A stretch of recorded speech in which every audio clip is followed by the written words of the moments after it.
दुनिया का सबसे बड़ा प्राइज नोबेल प्राइज दे दिया। ऐ बच्चों, तुम क्यों नहीं पढ़ते? तुम क्यों नहीं कोई चीज को रिसर्च की तरह लेते? तुम क्यों नहीं कोई चीज को उस तरह देखते जिस तरह देखे जाने का हुक्म है? अल्लाह रब्बुल इज्जत कुरान में फरमाता है, तुम गौर क्यों नहीं करते कि अल्लाह ने ये कायनात कैसे बनाई है? हम में से कितने हैं जिसने ये गौर किया?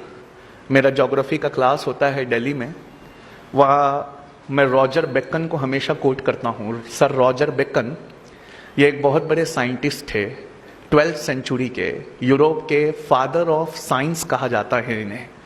इन्होंने साइंटिफिक रिवॉल्यूशन लाया था यूरोप में। अब मैं इनका एक बहुत प्यारी चीज़ आपको सुनाता हूँ। सर रॉजर बेकन कहते हैं, बेशक थोड़ा साइंस और थोड़ी फिलॉसफी हमें अल्लाह से दूर ले जाती है। थोड़ा साइंस और थोड़ी फिलॉसफी हमें ईश्वर या गॉड से वो दूर ले जाती है, पर बहुत सारा साइंस और बहुत सारी फिलॉसफी हमें खुदा के बेहद करीब ले आती है। अगर मैं आपसे पूछूं कि क्या अल्लाह है, तो आप में से अक्सर और बेशतर लोग कहेंगे हाँ है। पर अगर मैं आपसे दूसरा सवाल करूं, उसका क्या सबूत है कि अल्लाह है, तो आप कहेंगे बहुत सारे लोग ये ईमान का मसला है, हमारा ईमान मजबूत है। लेकिन अगर कोई मुझसे पूछे कि अल्लाह है, इसका क्या सबूत है, तो मैं कहूं कि ये सबूत तो इसी टेबल पे रखा हुआ है। कहा कैसे?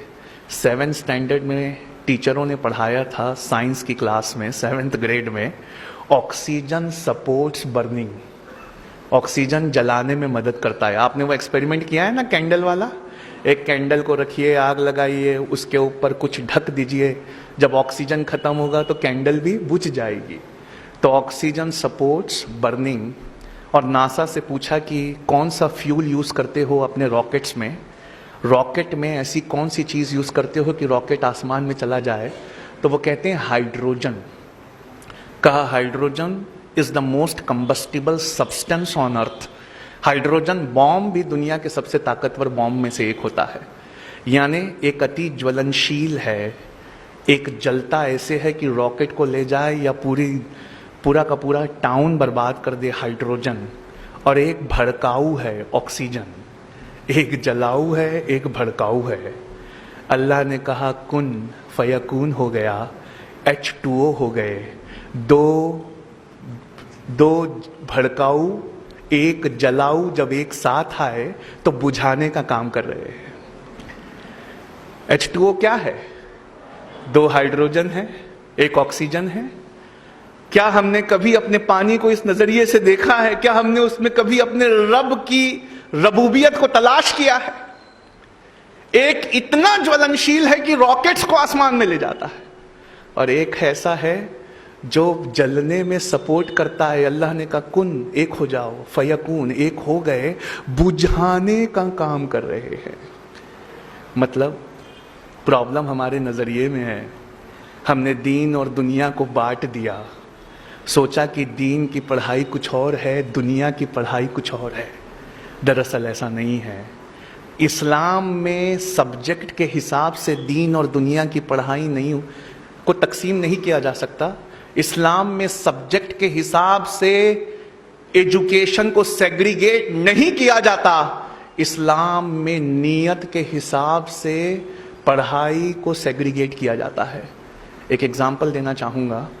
मान लीजिए हम में से कोई आलिमत का कोर्स कर रहा है, वो कुरान और हदीस पढ़ रहा है, लेकिन उसकी नीयत ये है कि मैं बड़ा होकर कुरान और हदीस सुनाकर पैसे कमाऊंगा।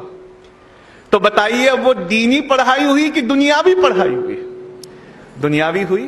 और कोई MBBS कर रहा है, कोई लॉ कर रहा है, कोई इंजीनियरिंग कर रहा है, इस नियत से कर रहा है कि मैं एक ज़रूरतमंद की मदद करूंगा। तो क्या ये दीनी पढ़ाई हुई कि दुनियावी पढ़ाई हुई? ये दीनी पढ़ाई हुई। मतलब साफ है बच्चों, जो आप पढ़ रहे हो उसमें एक अच्छी सी नीयत जोड़ लीजिए। मेरी पढ़ाई, मेरी रिसर्च, ए अल्लाह, दुनिया के दबे